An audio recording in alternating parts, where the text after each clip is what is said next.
안녕하세요. 축구 전문 기자 한준입니다. 토트넘 허스퍼가 그야말로 무명 감독의 반란 속에 신드롬과 센세이션을 일으키고 있습니다. 호주 출신으로 최초의 프리미어리그 감독이 된 엔지 포스테코글루. 사실 무리뉴 감독이나 콘테 같은 정말 세계적인 명장들, 스타 감독들과 함께했던 토트넘이기 때문에 어떻게 보면 셀틱에서 성과를 냈다고 하더라도 아시아 축구 연맹 소속의 조금은 변방이라고 할 수 있는 지역에서 온 감독과 새로운 시즌을 맞이하는 것에 대해서 불안감도 많았거든요. 그로 인해서 사실은 해리 케인 선수도 떠났다 라는 얘기가 나올 정도였는데 막상 뚜껑을 열고 나서 보니까 대반전이 일어났습니다. 포스테코글루 감독의 토트넘은 현재 맨시티 과르디올라 감독의 전술과 비교될 정도로 현란하고 지배적이고 화끈한 공격 축구로 무패 행진 최근 2연승을 달렸는데요. 영국 공영방송 BBC의 분석 프로그램 매치 오브 더 데이도 토트넘의 축구 포스테코글루 감독의 빌드업이 왜 특별한지를 분석하는 영상을 소개했습니다. 이 영상에서 주목할 부분은 손흥민 선수가 데스크 라인을 차례로 잃었잖아요. 에릭센이 떠났고 델리알리도 기량이 떨어지면서 작별할 수밖에 없었고 올여름에 해리 케인이 떠났는데 비록 케인을 잃어버렸지만 새로운 알리, 새로운 에릭센을 얻은 것과 같은 전술적인 효과를 통해서 특히 본머스와의 경기에서 좋은 플레이를 펼칠 수 있었다. 이런 분석이 나온 것입니다. 바로 올여름 입단 이후 크게 호평받고 있는 제임스 매디슨의 활약을 집중 조명한 것인데요. BBC 매치 오브 더 데이의 분석 내용을 통해서 왜 매디슨이 알리와 에릭센의 역할을 한 몸으로 혼자서 해내고 있는지를 살펴볼 수가 있겠습니다. 우선 매디슨 같은 경우에는 프리미어리그 사무국 공식 홈페이지에서 팬투표를 통해 선정한 맨 오브 더 매치가 됐는데요. 결정적인 선제골을 넣기도 했고 빅찬스를 만들기도 했고 그 과정 속에서 90.6%의 패스 컴플레이션을 기록하면서 정밀한 플레이를 펼치기도 했습니다. 드리블 성공도 두 차례였는데 사실 공격적인 미드필드라면 패스 성공률이 떨어질 수도 있고 플레이의 밀도가 떨어질 수도 있지만 이날 매디슨은 본인의 주 포지션이었던 10번 플레이메이커 혹은 이제 세컨드 스트라이커 위치가 아닌 후방 플레이메이커로도 활약을 하면서 토트넘의 후방 빌드업 배후에서 경기를 쌓아가고 구축하는 데 있어서 아주 큰 역할을 했다. 이게 포인트였습니다. 우선 매치 오브 더 데이의 진행자인 잉글랜드 축구 레전드 게리 리네커가 잉글랜드 대표 출신 미드필더로 최근 분석 패널로 굉장히 활약하고 있는 데니 머피에게 물어봤어요. 오늘 매디슨의 역할이 슬라이틀리 살짝 달라진 것 같은데 어떤 게 달라진 것 같은가요? 이렇게 얘기하면서 분석이 시작이 되거든요. 데니 머피가 이렇게 설명을 해요. 상대의 하이프레스 본머스가 이라울라 감독 스페인 출신 감독이 오면서 굉장히 높은 전방 압박을 시도하게 됐고 이런 전방 압박에 대해서 토트넘이 후방 빌드업을 하는 팀이니까 조금 통과하기 어렵지 않을까? 롱볼로 대응해야 되지 않을까? 토트넘이 원래 잘하던 역습 축구를 해야 되지 않을까라고 생각을 했는데 포스테코글루 감독은 자신의 철학과 게임 플랜을 바꾸지 않고 오히려 후방 빌드업을 더 강화할 수 있는 해결책을 찾아낸 것입니다. 바로 그것이 미드필드 라인의 매디슨을 공격 지역이 아닌 수비 지역까지 쭉 내려서 센터백 영역까지 내려서 공을 받고 전개하도록 숫자를 늘린 것인데요. 이를 통해서 매디슨에게 자유를 주고 또 후방에서 수적 우위를 가져올 수 있게 딥 라인 플레이메이커 배치를 시도했다. 그리고 이를 통해서 항상 자기 진영에서 엑스트라맨, 비는 선수를 만드는 데 성공했다. 경기 후 인터뷰에서도 포스테코글루 감독이 스페어맨을 만드는 것에 대한 중요성을 이야기했었거든요. 결국에 사실 과르디올라 감독이 추구하는 축구가 포지션 플레이로 표현이 되는데 포지션 플레이의 주 목적은 세 가지입니다. 수적 우위, 우리가 항상 공을 중심으로 상대보다 더 많은 선수를 둔다. 그게 아니면 질적 우위, 우리가 상대 선수 1대1로 붙을 때 개인 기량에서 상대를 압도할 수 있는 선수가 상대의 부족한 선수를 맞붙게 한다. 그리고 위치적 우위, 우리 선수가 위치상으로 공격을 전개할 때 더 유리한 위치, 상대가 각도가 좁아지거나 시야가 제한되거나 위치상으로 불리할 수밖에 없는 그런 위치를 만든다. 그를 위해 공을 돌리는 거예요. 공을 돌리면서 우리가 수적 우위를 가져가거나 질적 우위를 가져가거나 위치적 우위를 가져가게 만드는 것인데 바로 이런 후방 빌드업을 할 때 매디슨을 밑으로 내린 것은 수적 우위를 가져가고 또 매디슨을 통해 질적 우위도 가져가는,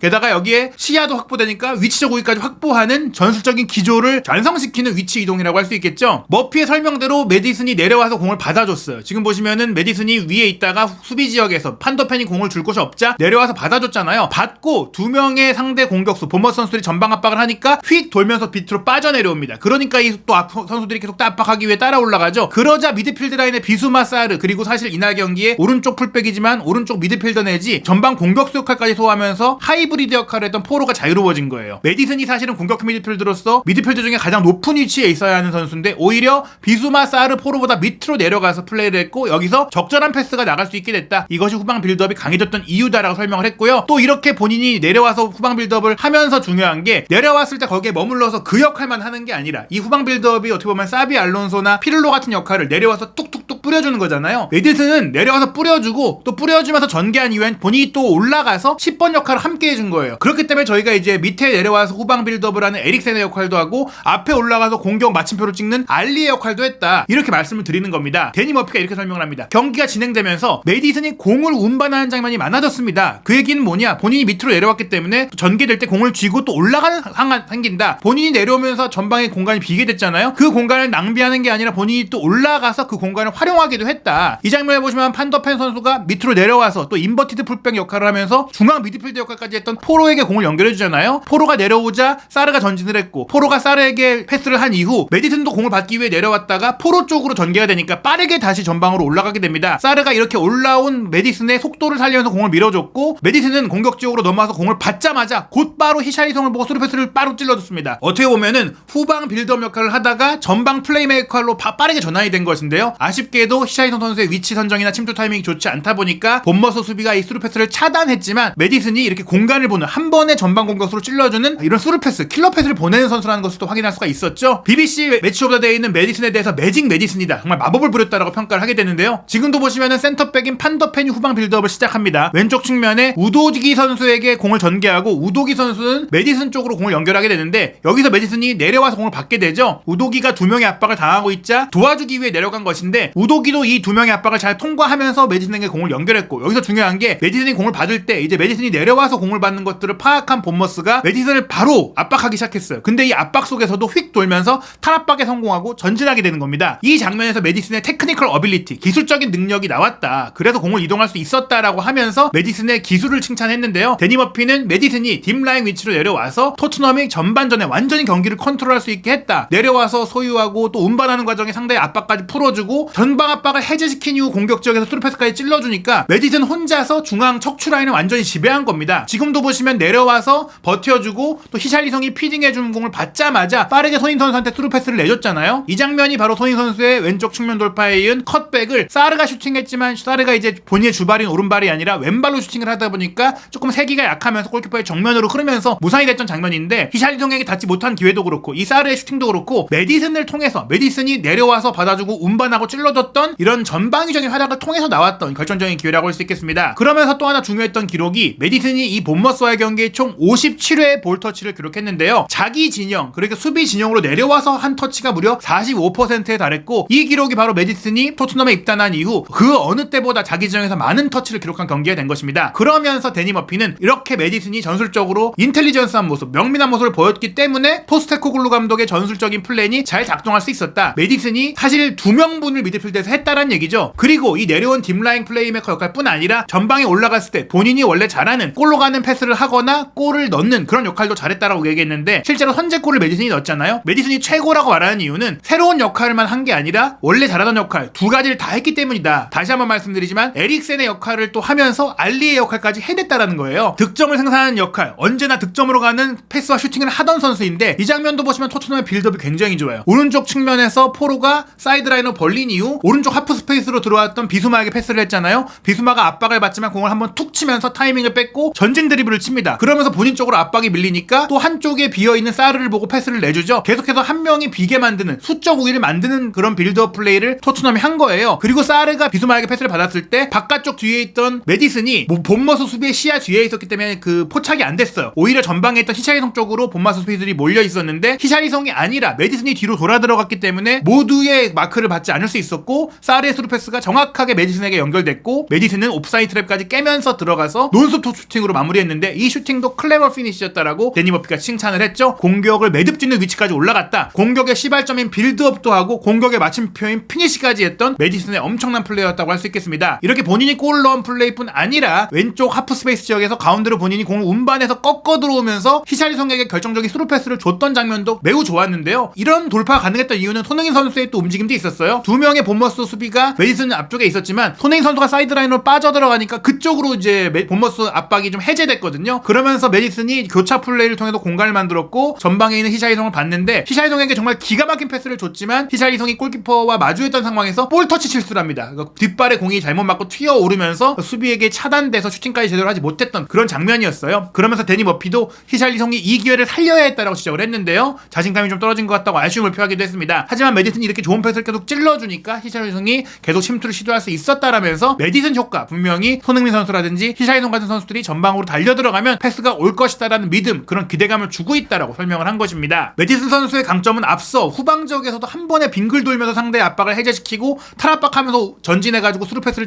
보낸 장면이 있었는데, 이게 공격 지역 더 위험한 위치에서도 가능한 거예요. 이 장면도 비수마의 패스를 받은 메디슨이 공을 받음과 동시에 상대 압박이 들어왔을 때 휙 돌면서 골문을 보고 가사가 열린 상태에서 페드로 포로에게 스루 패스를 줬는데, 포로가 이 공을 받지 못하면서 빠뜨려서 놓쳤거든요. 하지만 이렇게 타이트한 위치에서 이렇게 기회를 만드는 데 있어서는 메디슨이 프리미어리그 최고의 선수 중 한 명이라고 머피가 칭찬을 하면서 슈퍼 탤런트에 상호작용도까지 훌륭하다, 즉 개인적인 기술도 뛰어난데 동료를 활용하는 플레이, 이런 부분까지 뛰어나기 때문에 감독이 전술을 구사하는 데 있어서는 최고의 선수가 바로 메디슨이다라고 칭찬을 한 것입니다. 실제로 경기가 끝나고 난 기자회견에서 포스테코글루 감독은 이번 주 내내 부상 때문에 한 번밖에 훈련하지 못했음에도 메디슨의 플레이가 대단했다고 칭찬을 했고요. 또 메디슨이 공을 잡으면 경기가 활력 있게 좀 살아났다, 이렇게 얘기를 하기도 했습니다. 다만 메디슨만 잘한 게 아니라 모든 선수들이 자유롭게 움직이게 만든다고 했고요. 또 이런 구조적인 플레이 속에서 규율과 규칙이 없는 게 아니다, 자유롭게 움직이되 이게 우리의 계획하에 이루어진 것이다라고 설명을 하면서 이 포지션 플레이, 과르디올라 축구와 비슷한 결의 감독이다라는 것을 본인이 실제로 밝히기도 했는데요. 특히 중요했던 게 오늘 페드로 포로를 센터 포워드처럼 움직이겠다라는 말을 통해서 선수들이 고정된 위치, 고정된 역할에 매몰되는 게 아니라 상대 지역을 지배하는 과정에서, 다시 한번 말씀드리지만 수적 우위를 가져가기 위해, 질적 우위와 위치적 우위를 가져가기 위해 끊임없이 움직이면서 기회를 창출하는 축구, 현대 축구의 최신 트렌드를 반영하는 축구를 토트넘이 하고 있고, 그 중심에 에릭슨의 역할과 알리의 역할을 동시에 해내는 메디슨이 있었다, 이렇게 볼 수가 있겠습니다. 이런 메디슨의 활약은 결국엔 손흥민 선수가 케인까지 떠나고 외로워질 수 있는 상황에서 최고의 공격 파트너를 맞이한 것이라고 볼 수 있겠는데요. 아직 손흥민 선수의 공격 포인트가 나오지 않고 있지만 점점 손흥민 선수의 동선, 메디슨 선수와의 합이 맞아가고 있기 때문에 앞으로의 경기에서는 충분히 메디슨의 도움을 통한 손흥민 선수의 득점, 손흥민 선수의 도움을 통한 메디슨의 득점이 나오면서 손케 듀오에 이은 손메 듀오가 빛을 발하는 날이 오지 않을까라는 기대감을 줄 수 있는 그런 플레이였다고 할 수 있겠습니다. 이어지는 경기는 풀럼과의 카라바오컵 2라운드 경기인데요. 아무래도 토트넘이 굉장히 체력적으로도 많은 소모가 있는 축구를 하기 때문에 변화를 줄 것이다라고 포스테코글루 감독이 얘기를 했어요. 변화를 주는 이유는 카라바오컵을 후보를 쓰기 위한 경기로 생각하기 때문이 아니라 이 지금의 그 강도 높은 압박과 움직임을 보이고 경기의 템포와 퀄리티를 유지하기 위해서 로테이션, 선수 교체가 필요할 수밖에 없기 때문이다 라고 얘기를 했어요. 특히 지금 토트넘은 무관을 깨기 위한 긴 도전도 하고 있기 때문에 카라바오컵 우승도 노리고 있거든요. 한국 시간으로 8월 30일 수요일 새벽 3시 45분 메디슨과 손흥민이 아마도 조커로 출전할 가능성이 높은 풀럼과의 원정 경기, 이 경기에서는 포스테코글루 감독이 또 어떤 축구, 어떤 전술을 보여주고 또 어떤 명장면이 나올지 한준TV에서 정밀한 분석과 해외 반응, 그리고 영국 현지의 분석 프로그램 해설도 확인하시기 바랍니다.